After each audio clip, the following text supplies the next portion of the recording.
दी print के YouTube channel को subscribe करें और ताज़ा अपडेट्स पाने के लिए बेल आइकन दबाएं।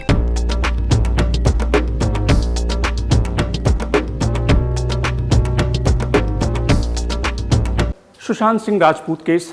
सुशांत सिंह एक काफ़ी प्रतिभाशाली कलाकार थे और अपने बहुत कम समय में उन्होंने ढेर सारी बहुत अच्छी बेहतरीन अभिनय से पूरे देश भर के लोगों का दिल उन्होंने बांधा, उनका दिल लूटा। उनकी जो आत्महत्या की कहानी है वो दिनों दिन उलझती गई और आखिर दो स्टेट में, महाराष्ट्र और बिहार में, ये एक राजनीतिक मुद्दा बन गया। महाराष्ट्र की राजनीतिक पार्टियां कहती रही कि इसकी सीबीआई इन्वेस्टिगेशन नहीं होनी चाहिए।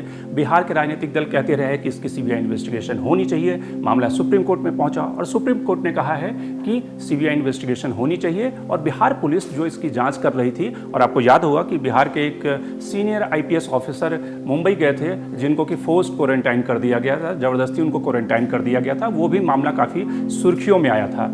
तो हम इस मसले की आज बात करेंगे और ख़ास करके कि क्या ये मसला जब सीबीआई को सौंप दिया गया है तो क्या हमें मान लेना चाहिए कि अब सुशांत सिंह केस में जो सच है वो सामने आ जाएगा, या फिर ये थोड़े दिन का जो आई वॉश है, ये एक तरह से जनभावना को शांत करने के लिए सीबीआई इन्वेस्टिगेशन हो गया है और थोड़े दिन के बाद जो बाकी सीबीआई केसेस की हालत होती है उसी तरह से इस केस में भी कोई खास परिणाम हमें कम से कम अगले 1-1.5 साल तक तो देखने को नहीं मिलेगा। तो प्योर पॉलिटिक्स में आज बात सुशांत सिंह राजपूत की और मैं हूं शंकर अनिमेश।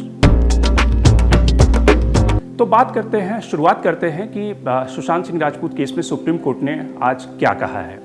सुशांत सिंह राजपूत केस में जो महाराष्ट्र की पुलिस थी, बिहार की पुलिस थी और जो सेंटर का एफिडेविट था, उसके आधार पर सुप्रीम कोर्ट ने कहा है कि इसकी सीबीआई इन्वेस्टिगेशन होनी चाहिए और इसमें कोई बुराई नहीं है कि सीबीआई इसकी जांच करे। और ख़ास करके जो बिहार पुलिस है वो जो इन्वेस्टिगेशन कर रही थी उसको उन्होंने हरी झंडी दे दी है कि वो जो उन्होंने शुरुआती जांच की थी उसमें कोई बुराई नहीं थी, वो कहीं भी अपने जुरिडिक्शन से बाहर नहीं गए हैं। तो कुल मिलाकर अब होगा ये है कि सुशांत सिंह राजपूत पूरे मामले की सीबीआई इन्वेस्टिगेशन करेगी।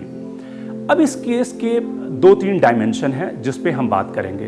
पहला डायमेंशन है कि सीबीआई इन्वेस्टिगेशन वो कितना ज़रूरी था और सीबीआई इसको कैसे इन्वेस्टिगेट करेगी और कितने कम समय में इसे तार्किक परिणति तक पहुंचाएगी।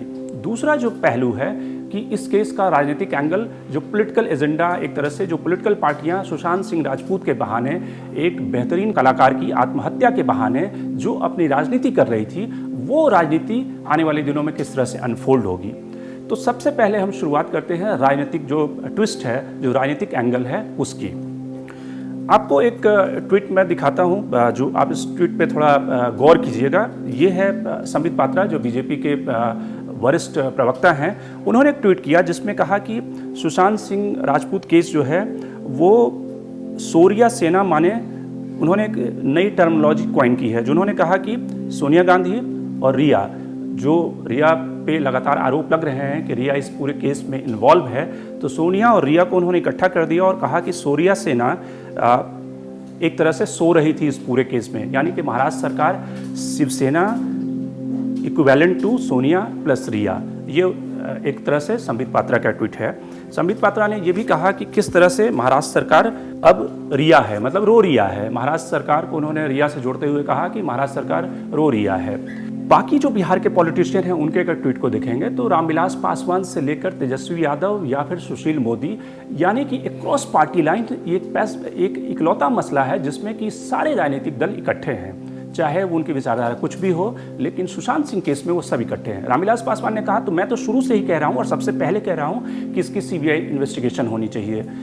चिराग पासवान ने कहा कि वो तो बहुत पहले से ही कहते रहे और उनका जो स्टैंड था वो विंडिकेट हो गया है, यानी कि सीबीआई इन्वेस्टिगेशन मंजूर कर ली गई है। तेजस्वी यादव भी पीछे नहीं थे, उन्होंने भी कहा कि वो लगातार इस केस को कहते रहे हैं कि सीबीआई इन्वेस्टिगेशन होनी चाहिए। भूपेंद्र यादव जो बीजेपी के बिहार प्रभारी हैं, उन्होंने कहा कि चंद लोगों को छोड़कर सभी लोग सीबीआई इन्वेस्टिगेशन चाहते थे इस मामले में।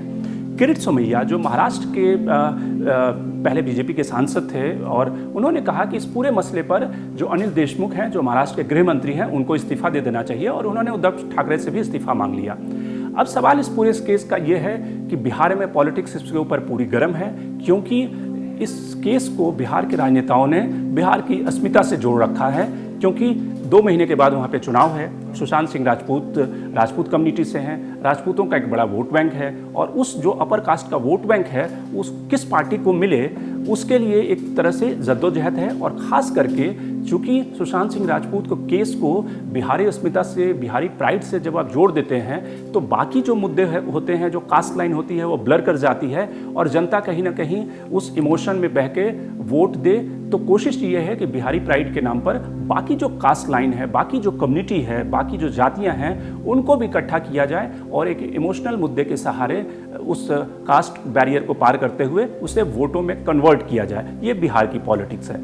अब सवाल है महाराष्ट्र की पॉलिटिक्स में क्या होगा। महाराष्ट्र की पॉलिटिक्स में तो उद्धव ठाकरे को बहुत भारी झटका लग गया है, क्योंकि उद्धव ठाकरे और ख़ास करके आदित्य ठाकरे ने इस केस से अपने को इतना ज़्यादा आइडेंटिफाई कर लिया था, या लगातार वो जिस तरह की उनकी बॉडी लैंग्वेज थी, जिस तरह की वो स्टेटमेंट दे रहे थे, उससे लग रहा था कि कहीं ना कहीं इस केस में कुछ दाल में काला है। भले दाल में काला कुछ भी ना हो, लेकिन जो पब्लिक परसेप्शन था वो ये जा रहा था कि आदित्य ठाकरे कुछ ना कुछ छुपाना चाहते हैं।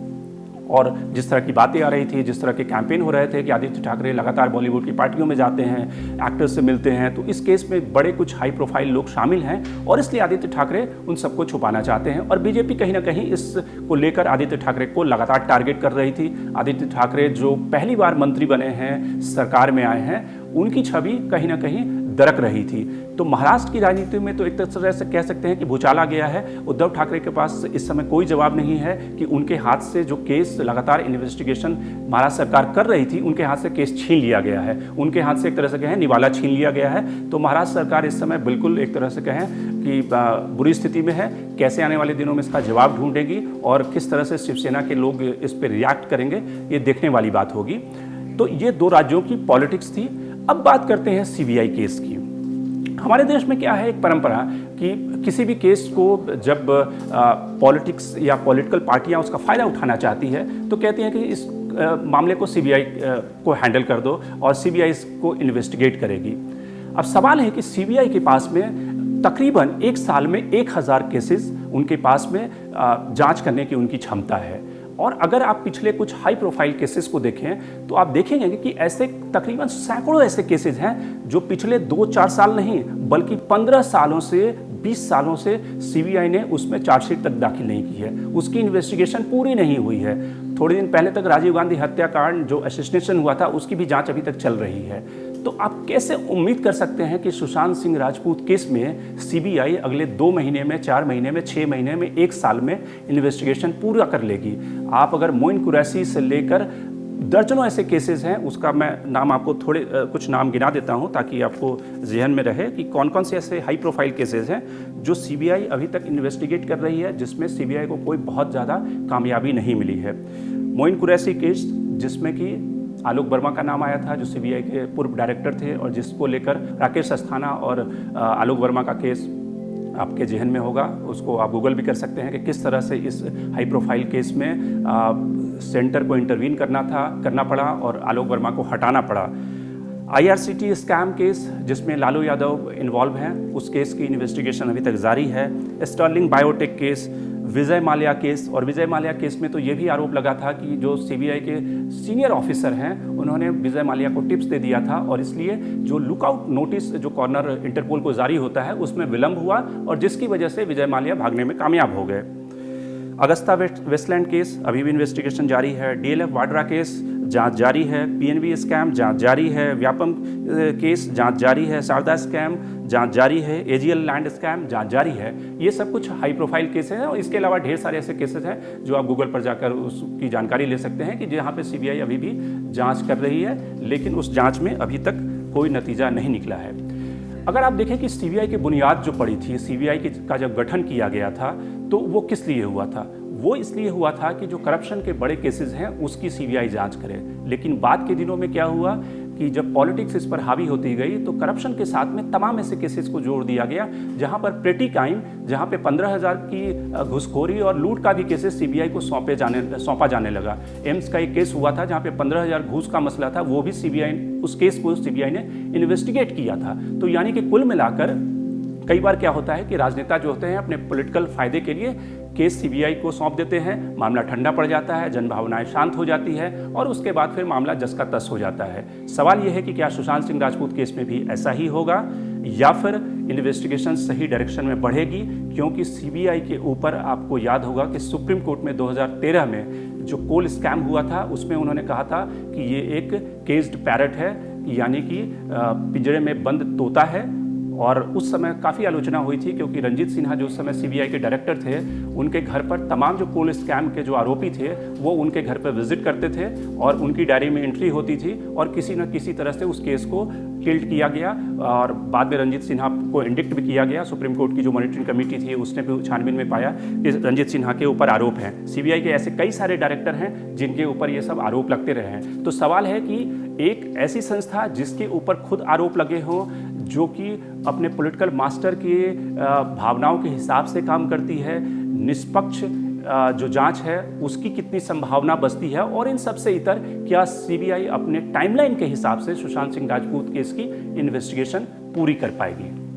शंकर अनिमेश द प्रिंट, लेकिन आप हमारे YouTube चैनल को सब्सक्राइब करना ना भूलें और ख़ास करके जो हमारा बेल आइकन बटन है उसको ज़रूर दबाएं और साथ ही अपने कुछ सुझाव हों, कुछ कमेंट्स हों, आप कुछ कहना चाहते हैं, हमें कुछ सुझाव देना चाहते हैं, इसको ज़रूर हम तक प्रेषित करें, हमें बताएं, कमेंट्स पे भेजें, हमारे ट्विटर टाइमलाइन पे भेजें, लेकिन अपनी रिएक्शन, अपनी प्रतिक्रिया ज़रूर दें।